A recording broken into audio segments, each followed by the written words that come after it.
Good morning, students. Welcome to ARK Reflections IAS newspaper analysis of the day. So we'll see the important news articles from today's newspaper. Starting with the Pahalgam attack. NIA files the charge sheet again, files charges against the LET chief. Supplementary charge sheet provides the details of Pakistani conspiracy. So when this Pahalgam attack happened in the last year of May 2025. So this is the time period around that Pahalgam attack has happened. What is the main terrorist agency responsible for this Pahalgam attack? That is TRF. TRF means the Resistance Front. It is a proxy organization of LET, Lashkar-e Taiba. Lashkar-e-Taiba. So who is the head of this Lashkar-e-Taiba? Hafiz Saeed. Hafiz Saeed. So where he is residing now? He is residing in Pakistan present. Okay, so because of these Pahalgam terror attacks, so India has conducted the Operation Sindoor. By that time, so this masked organization called TRF, which is a proxy organization of Lashkar-e-Toiba, to avoid the sanctions. What they have done, they have trying to Indianize these terrorist organizations. Means they want to portray that these organizations is a resistant from which is originated in India. But actually, this is the working mechanism and all, completely the funding, everything is supported by LET, that is under the Hafiz Saeed. So now the NIA files the supplementary charge sheets. Means charge sheets already fine, but if they found any new evidences and all, they will attach some supplementary charge sheets in front of the NIA court. So, and he is the accused of not just the Pahalgam attack. So 2000 Red Fort attack, 2001 Parliament attack, 2002 Akshardham temple attacks, and 2006 Mumbai train bombings, 2008 Mumbai terror attacks, and 2008, so he was designated as a specially designated global terrorist by the United States. So he's a very, very dangerous person, especially for promoting the terrorism towards India. So on which cases the NIA has filed the charges against him in BNS, Bharatiya Nyaya Shastra, and UAPA, Unlawful Activities Prevention Act 1967. Of course, now currently he is in the Pakistan, and obviously he is very well protected by the Pakistani authorities, and it's very difficult to bring him to the India. That is one thing. Next important article.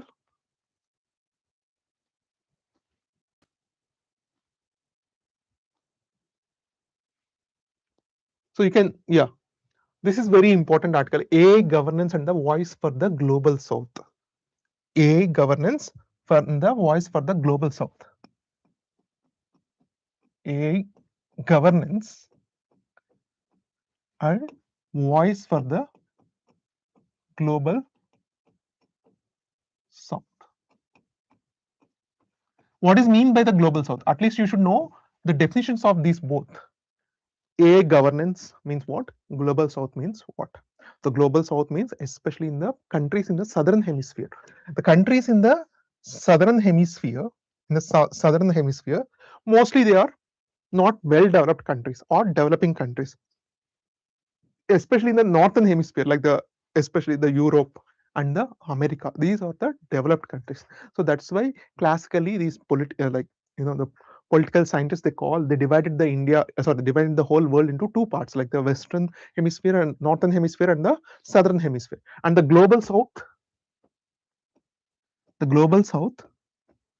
are the countries so which are not very developed, like African countries, India, and some of the South Asia Pacific countries, and most of the African countries and the Latin American countries. These are all not very developed countries or the developing countries or underdeveloped countries. They are all cumulatively called the global south, and the global north is the place where the most of the developed countries are located. Okay, so that's why the AI governance and the voice for the global south. Here the author is like how the author is giving his statements, India has conducted AI summit. We all know India conducted the AI summit in February, in the Feb of this year, 2026. AI summit, very important. Okay, in the AI summit, so India has strongly advocated for the equitable, fair, equitable, fair, and inclusive use of or inclusive spread of AI. Or simply we can call India advocated by the democratization of AI. Before India summit also there are some other summits also happened in France, UK, Korea. There are summit also happened. So India means not according to these summits. Like these summits all advocated for the development of AI, commercialization of AI, and the recent advancement of the AI, like that. But the India summit, they advocated for the democratization of AI. They advocated strongly for the even the countries which are not developed or developing countries, they should also get the equal share in the AI benefits. So this is what India has advocated through this summit. Okay, this is fine. But now what India is doing, India is moving towards India is moving towards the commercialization of AI. Commercialization of AI. That is what the author is arguing. So India advocated about the democratization of AI, but India is now encouraging the US companies, especially US AI companies, to install the data centers and all in India and open its India's market and resources for the US companies or the major AI companies. And also India also joined the Pax Silica, which is mostly dominated by US and the developed Western countries. In this Pax Silica, they hold the tight control about semiconductors. So this is what India is doing. But India actually what it has to do, it has to raise the standards, raise the standards for the AI governance. AI governance. Especially it advocates for the global south. Global south.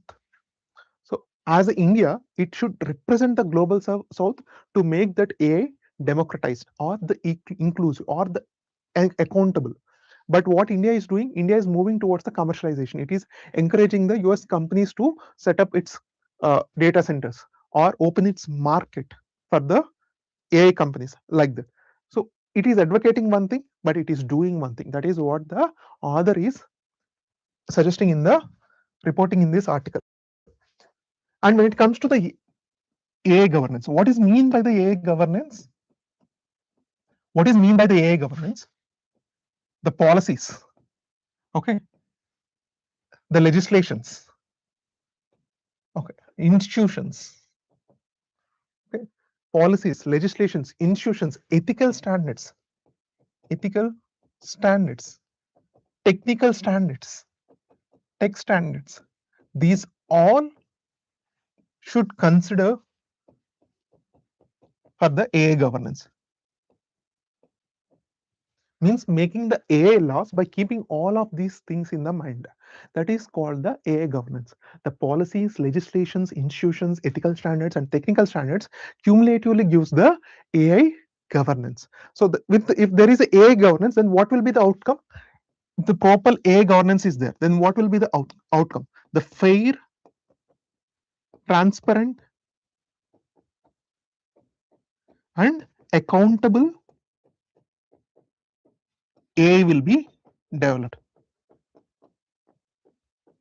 Fair, transparent, and accountable AI will be developed. So this will be the importance of the AI governance. To make the AI governance, the policies, legislations, institutions, ethical standards, and technical standards, with cumulatively you can get the AI governance, and with the help of the AI governance, you can achieve fair, transparent, and accountable AI. Fair, transparent, and accountable AI. Okay. And the next, Next, what the author is advocating, India now only focusing on, India at present only focusing on giving electricity, land, land, and skilled workforce. We can't call it as a labor because they are a worker, so we can call it a skilled labor. So India mostly giving electricity, land, and skilled labor for like data infrastructure for AI companies. AI companies. So author is questioning what is the use? What is the use of giving all of this if you can't make, if you can't earn the real profits, if you can't earn the real profits? It's just in outsourcing. You are just giving your land and your electricity and your skilled workforce just to provide some infrastructure facilities to these big companies. But how you get the real profits from the A? How you will get the real profits from the A? You have to develop the AI indigenously, indigenous development of AI. You have to make the important AI infrastructure, the critical GPU chips. The GPU chips are very critical for the AI. You have to make your indigenous AI, GPUs you have to make, and you have to support the domestic AI companies. You have to support the domestic AI companies. Then you will get the real profits like the intellectual property rights. Then you will get, I mean, simply what the author is advising, India instead of using this chat gpt, Claude, or other some foreign companies products, India should make its own products. India should make its own infrastructure. India should be really technologically independent when in the aspect of AI. India should really work towards the technological independence, especially with respect to AI. Just like China, how the China is doing. China is building a cheaper models of AI, cheaper like the DeepSeek. Okay, these kind of models, Moonshot, DeepSeek, these kind of models, AI like China is building. So India should also get its own AI sovereignty. India should also get its own AI sovereignty. Okay, very important. So if India can get all these things, then what India can do, India can do, India can support the global south countries. India can support the global south countries effectively. India can support the global south countries. It share its infrastructure, it share its workforce, it can train the workforce of the global south countries, and then truly they see the India as a leader. Then they truly see India as a leader of global south. Does India doesn't have this capability? India has the capability because India has a large IT infrastructure, large IT skilled workforce. India has the resources to build. India has a large technical pool, intellectual pool from the IITs or the universities. But India is not acting. Why? One of the reason is India's gross expenditure on research and development. How much it is? 0.64% of GDP. 0.64% of GDP. Very, very, very small amount of money they are giving for the research and development. Unlike the other countries like the China, it's almost 2.5 to 3%. US is above 3%. Israel, 5%. Korea, 4.8%. So you will get the real dividend. You will get the real dividend and the real value when you support the research and development sector. We support the research and development sector. And what the India is doing, India is only supporting 0.64%, very, very less amount.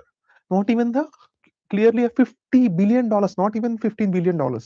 So this is what the India has to change. India has, instead of, because of the AI investments, because what they like, for example, very soon, like Google data centers, they are investing $15 billion. Like India want that kind of investments, and it's slowly sliding towards the commercialization of the AI.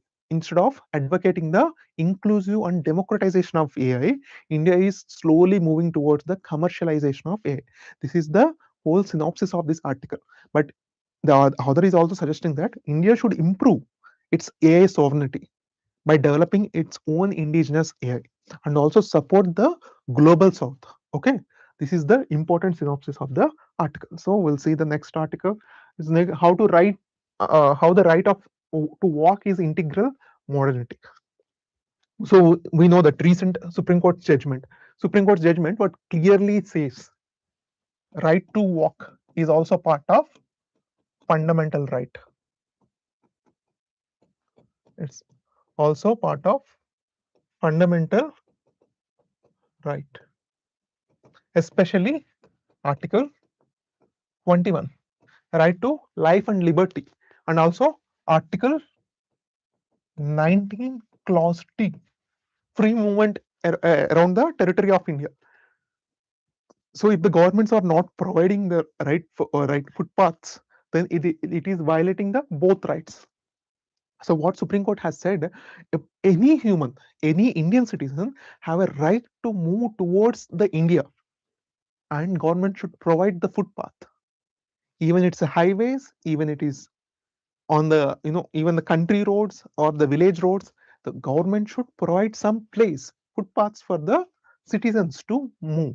That is evident, and that the author is also telling that India should take the inspirations from our national movements like Dandi March, Dandi March, or other foot movement agreement, foot movement agitations, foot movement agitations. So walking, right to walking is very, very important and critical, right? So Indian governments and state governments, they have to keep this one in their mind and provide the proper footpaths for the people. And we can also see even today, so many of the footpaths are occupied by some kind of small businesses or some kind of other unimportant goods or something. So it's imminent on the governments that they have to clear and they have to provide the open and free access to the footpaths for the pedestrians. So very, very important. That is what the author is suggesting. Okay. Next, Modi begins three-nation trip, starts with the Indonesia to boost the strategic ties. So what our Prime Minister Modi, he has begun three-nation tour, three-nation tour, starting from the Indonesia, starting from the Indonesia. Why Indonesia? And Indonesia, what are the other two countries? Australia and New Zealand. New Zealand. So Indonesia, Australia, and New Zealand. Very important. Okay. So when it comes to the Indonesia, so Indonesia is in the critical juncture. Critical, even in the you take the map pointing. So you can see here. So here we have our Andaman Islands, and here we can see the multiple Indonesian islands. Multiple Indonesian islands we can see. And here we have the Australia, and here we have the New Zealand. Okay. Okay, this is how. So Indonesia is in the critical juncture where it is in the, so it is controlling the Strait of Malacca, Malacca Strait, right? Where most of the India's oil imports, and other exports and imports also are coming under this Malacca Strait. Very, very important strait. So the Indonesia is a very important partner for India, most mainly for. So now recently Indonesia and India has upgraded their partnership as Comprehensive Strategic Partnership, CSP, and India have multiple other relations, even the cultural ties, security ties. Very soon it is also like there are some kind of things which we can hear from the news that India very soon they are going to sell the BrahMos missile system to the Indonesia. And they do some kind of exercises like Garuda or these kind of exercises with the Indonesian army also. So very strong ties with the India. The security ties, we have trade ties. We do lot of trade ties with, and also digital type digital cooperation also. We do some kind of like the UPI and other important digital sectors. We do cooperate with the Indonesia, and also cultural ties from the year from the Cholas. We can see the from the Cholas, like we can see that a lot of Indian culture got spread into the Indonesia. They even today, like for example, you go to the Indonesian islands like the Java and the Bali. Bali is one of the important, very important honeymoon destinations for the Indians. Usually they go, even they have they're providing the visa free travel for Indians, visa free travel for the Indonesia, especially to the Bali island. Okay, so like this, we have multiple ties with the Indonesia, and also our vision, Mahasagar. We have a vision, right? Mahasagar. In the Mahasagar, we have multiple elements: security, okay, blue economy, blue economy, okay, mutual cooperation, mutual cooperation in digital also, digital cooperation also. Just like that, we have multiple. Even as a part, we have long, like the centuries old cultural ties. Some areas, even today, we can see the Hindu population, and also there are major Hindu temples. Even our Prime Minister, he's also visiting one of the major Hindu temple. What is that major Hindu temple? So here we can will see this. This is the major Hindu temple, Prabhanand Hindu Temple. It is a UNESCO World Heritage Site, which our Prime Minister Modi is also visiting as part of the Indonesian trip. Prabhanand Temple. It is the temple largest temple complex in the Indonesia for the Lord Vishnu, Lord Shiva, Lord Brahma, the Trimurtis, especially the Trimurtis. It's a UNESCO World Heritage Site also.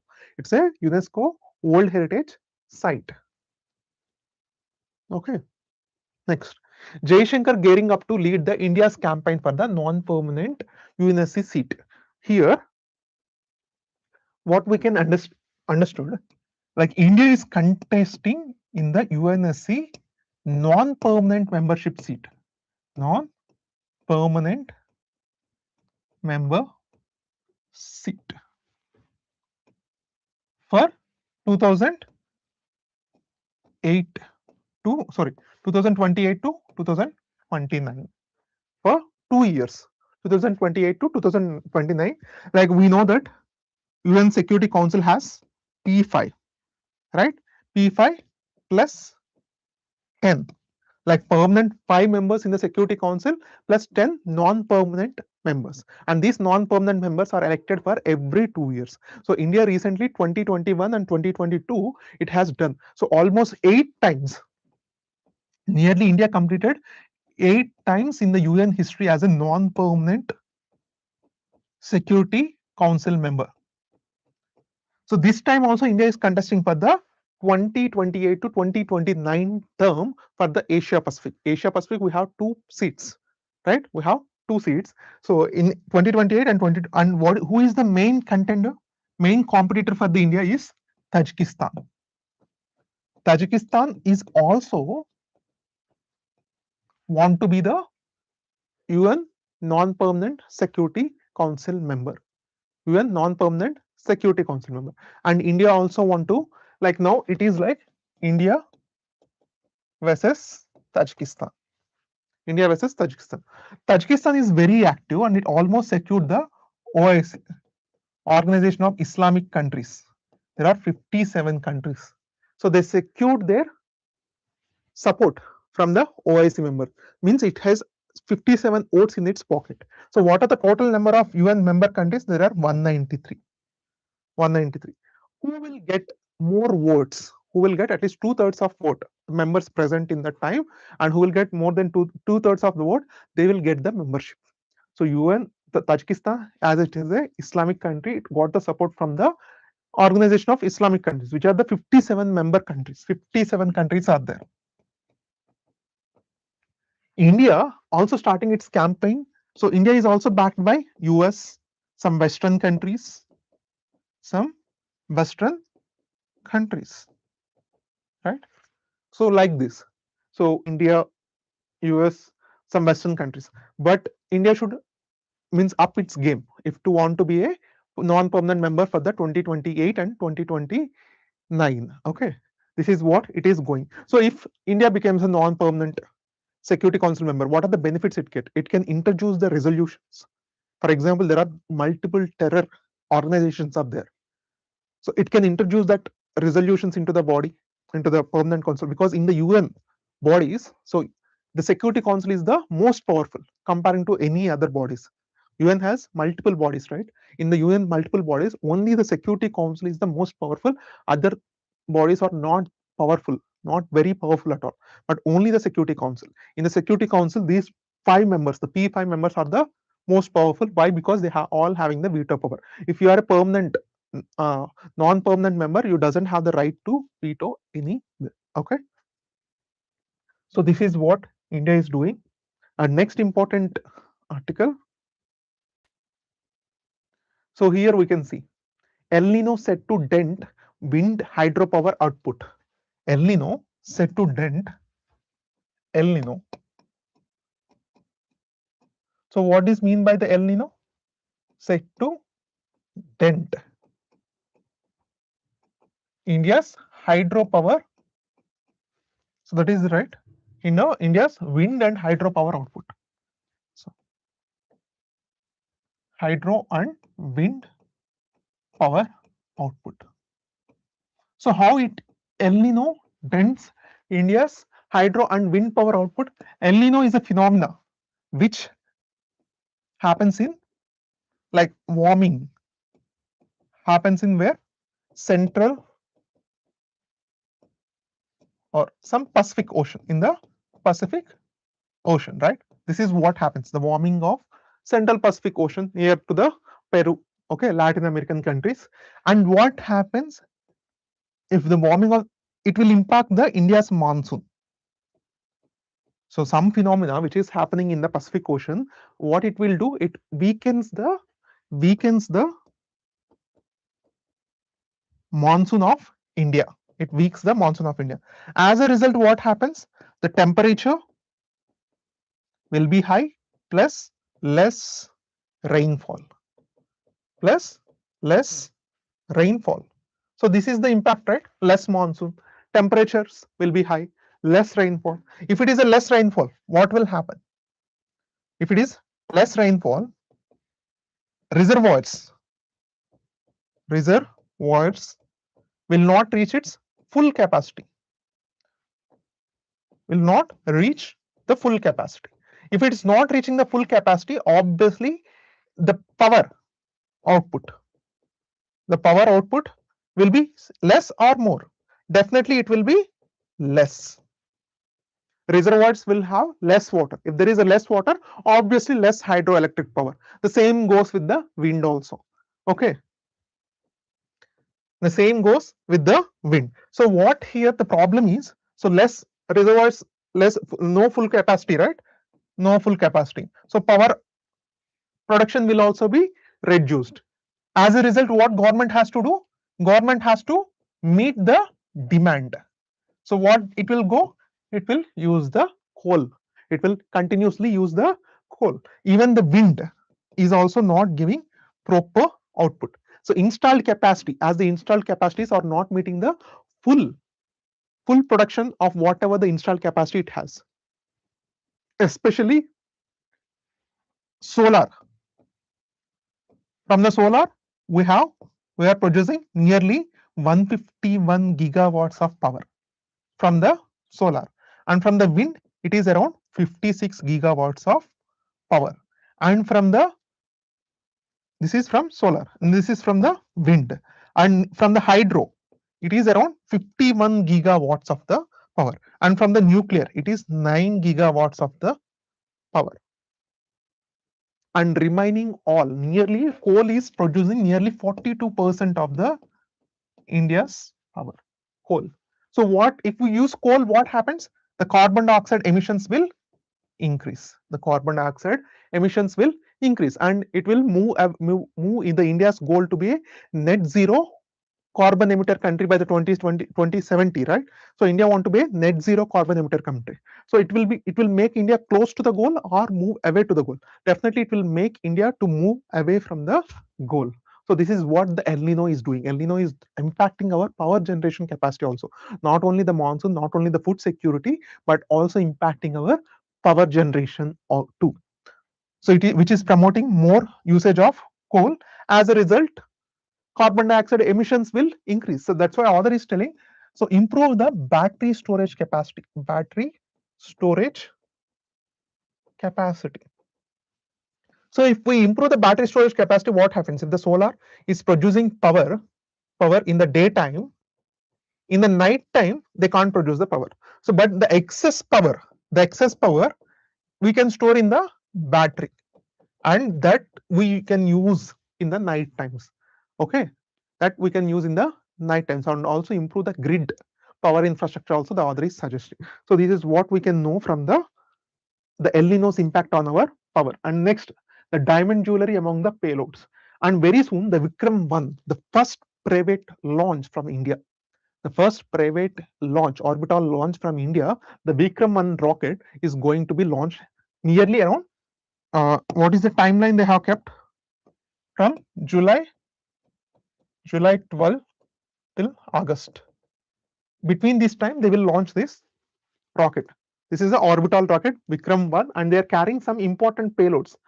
They carry 6 payloads. Here they are telling that it is carrying the 6 payloads. The rocket will carry the technology demonstration payloads from Graha Space, D-Cubed, Skyroot's own scope. Also abroad will be the Embrace payload developed by Comsat Space. So during the mission, the robotic arm will remain attached to the Vikram 1's payload deck will carrying out its planned demonstration. So they are also testing one robotic arm this time. So here mostly they are all experimental payloads. This is the first rocket of Indian private organization named Skyroot. So this rocket holds the 6 payloads, mostly are demonstrative technology demonstration TD payloads. They're not the real payloads. Okay. So here they are also sending small miniature sculptures of C.V. Raman, Dr. Vikram Sarabhai, and Dr. APJ Abdul Kalam, each smaller than the grain of rice. Each smaller than the grain of rice. They are telling one diamond jewelry company, Cosmos Diamonds, they are sending this payload with the Vikram 1 rocket. But if this success, this will be a major milestone for the India space industry, especially for the first private commercial launch, right? If this got success, it will open a new chapter in the India space industry. Okay. So these are the important news articles of today. We'll meet tomorrow with the tomorrow's newspaper. Thank you.